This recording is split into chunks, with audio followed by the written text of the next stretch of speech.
Ryobi 18-inch bar chainsaw, 40-volt electric review round 2.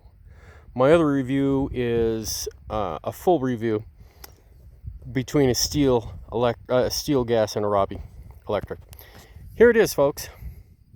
You see that? That's 6, 1, 2, 3, 4, 5, 6 pieces I cut off, and almost a 7th cut. How come so little?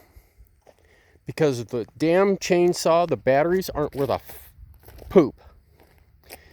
The Ryobi, they keep getting an overcurrent condition, and I'm not even halfway through a battery.